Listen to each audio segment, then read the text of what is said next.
Stop kidding yourself.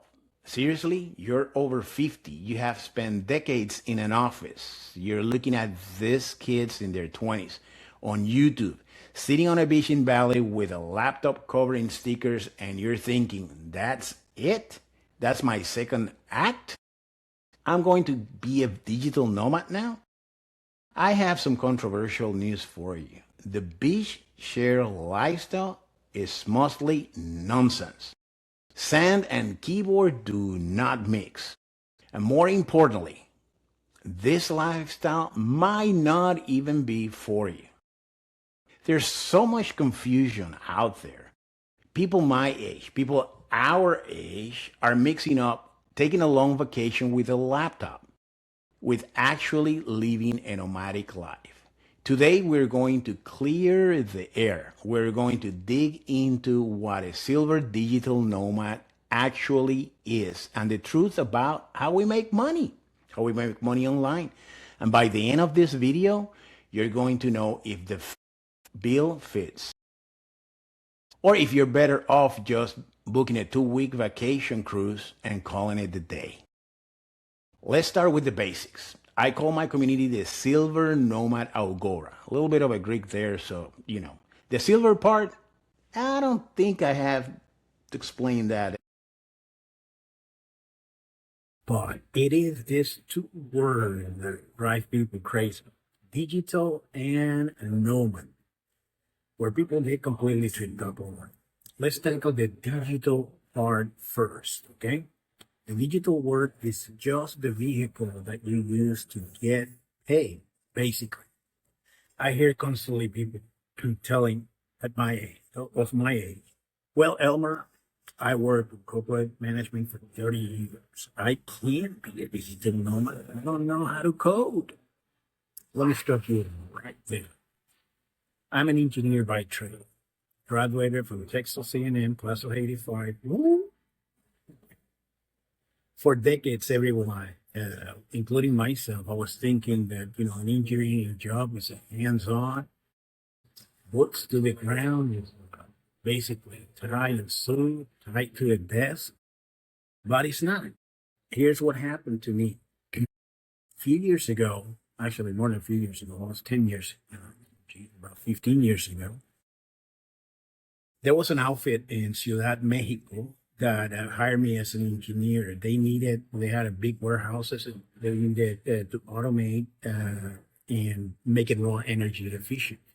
So my job was to redesign the whole thing to make it more efficient. So you think that I needed to, tape a measure and needed to be there every day? I thought that too. But as soon as I started working on the project, digital blueprints were coming in. We were having Zoom videos with the team. I was running simulation. The whole thing, the specs, SOPs was put together online. 95% of that job was done online. I only took a trip out there just when the job was almost finished, just to, fine tune a couple of things in there. And guess what? That's the moment when I was like, oh, I can do all this online. That's when I learned about the digital nomad. See, you don't need to, learn how to build apps. You just need to translate basically what your skills, what you already know, into, a digital format. Are you an accountant, project management, legal consultant, writer? All that can be translated into a digital format online, basically. In my experience, everyone out there, or out here, I should say, over 50 falls into one of these three financial buckets. Bucket number one is what I call the remote worker. In US, I call it the W-2 worker, basically. I'm referring to the IRS form. You have a boss, you're tied up to certain clock, certain hours, but you don't have to be there. You could do that job remotely from somewhere else, not in the office. That is a remote worker. Block number two, basically you're the freelancer. also known as a contractor or hired gun, if you want to call it. That's where I spent a lot of time at the beginning of this paper that I have.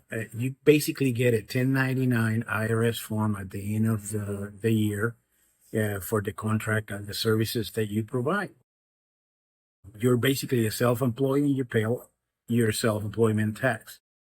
Now, depending on your skills, you can command serious rates, $75 to $150 an hour. It's a common. Typically, in my projects, when I do it, I don't do it on an hourly basis. I do it on a project, and I charge about $15,000 is an average. Don't take everybody. I'm very selective. See, this is the type of bucket that you don't hunt, you don't eat. Now, bucket number 3 basically is the entrepreneur. This is the bucket that I love. You're basically selling a product online. You're created a book or an Amazon or a class in Udemy or many other things that you can do, even do Zoom calls and things like that. Tax-wise, you're dealing with an LLC, maybe a K-1 form, or S corporation, which uses the 1120S. It takes more savvy dealing with LLC, but you're building an asset more than just a work or a job itself. Something that can work for you as you sleep. So that's why I like it. It's something that every over 50 digital nomad out there should pursue. So those are the 2 ways that you make money online. Now, let's tackle the nomad part. A lot of people think that because you moved away to another country, you are already a nomad. And it's not like that. There's a difference between a nomad and an expat. And here is where I'm going to get a lot of pushback. I remember not too long ago, I was in Valencia, Spain with a friend of mine. And he bought a property in Valencia, actually. And we were in a coffee house, and we had a conversation with some of the locals, and he asked me, what do I do for a living? And I told him I'm a digital nomad. And my friend said, oh, I'm a digital nomad as well. And I said, what? You're not, amigo. You're not a digital nomad. You're an expat with a laptop, which is a whole lot different. See, he has a flat there. He works, he's a remote worker, I'll give him that. But he's not a nomad. He planted a flag. He got the visa. He stay longer. He's going to stay longer. We nomads move. And there are several types of nomads. And we'll go over all these specimens as well. But the big difference between an expat and nomad is that the nomad moves, the expat stays put. They plant a flag. They might go back to the States or for a month and go and visit the grandkids, etc. But they come back. They might go to Paris for a couple of weeks, but they come back to their flat. That's where they live. That's where they stay, which is different. And folks, there is nothing wrong with that. But where I take a little bit of the is because people don't understand the definition between what a nomad is and what an expat is. So you see this happening all the time. I guess people get, intrigued by the beauty of it. A lot of people, it's a thing nowadays. I don't know. See, a nomad doesn't have a home. We don't have a permanent home. We move. We follow the season. And like myself, I go after good food and great weather. So we don't have to, we don't have a 5-year lease hanging over our head. Well, my friend, let me tell you, there are 4 very distinctive type of nomads. The first specimen is what I call the fast and the furious. They stay less than a month in one place, always moving everywhere. They're just, ticking boxes and going from one adventure to the next one to the next one. Honestly, at my age, I find this exhausting. You barely make friends. You don't have you don't get deep roots. Your local bakery doesn't know what your order is yet. This is a lot of work, actually. Now, the second type is what I call the slow traveler.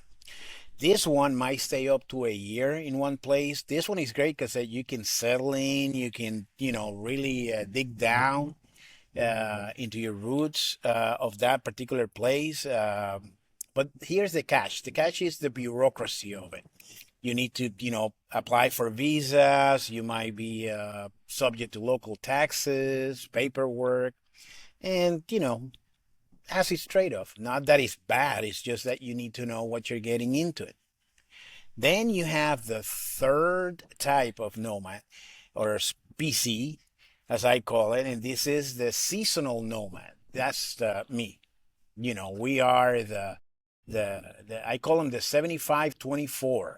I'm always looking for 75 degrees or 24 degrees Celsius somewhere. I don't do winters very well. I stay 3 to 6 months in one place, and I usually do the visa runs if I'm going to stay more in a place that only allow me to stay a month.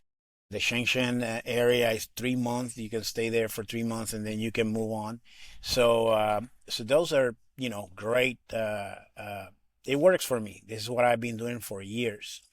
So I move where the weather turns good, and we'll go there. Then finally, number 4 is what I call the Vantastic Nomad. And that's usually they also call them the RVers. This one usually don't go out of the country. They stay within that country, but they don't have a formal home or a place where they stay. Some people do it van lifestyle. Some others, like myself, did it the RV. And there's many different types of them. And you can stay, same thing. You can mix and match just from week to week to month to every 3 months, or however you want it to moved around. But I did this twice, and basically it worked fantastic. Between 1999 and 2001, I hit the road with my wife at that time and my kids, and it was an adventure for sure. It was fun. But my brain was constantly thinking, what am I going to do with the kids? Are they entertained? What am I going to do about safety? Are they going to be safe? Who's going to be doing the cleaning? Who's going to be pulling the black water out of the black tank, and all those kind of things. So I remember one time we drove for like 5-6 hours straight, and everybody was getting into each other's nerve. And we pulled out a local Barnes and Noble at that time, and everybody took corners. Everybody, left, and basically we didn't buy any books. We just, want to be away from each other. Everybody took a corner of that store, got some coffee, read some magazines and things, and then we move on. So it was fun. I remember that. But fast forward 20 years later, I did it again in between 2018 and 2021. But this time I was solo. Oh, the difference was day and night. I remember being deep in Wyoming near Jackson Hole. It was sunset, beautiful day. I was, I had my campfire, I had some wine with me and a cigar. It was awesome. Whitetail deer wandered right up to me, near me. It was fantastic. Nobody bitching about, nobody complaining about when the food's going to be served. What are we going to do? When are we going to get there? So none of that stuff. It was me and nature at that time. Just peace. That's the beauty of doing this over 50. So let's get back to the original question. Is this lifestyle for you? If you need a permanent nest to feel safe, this is not. for you.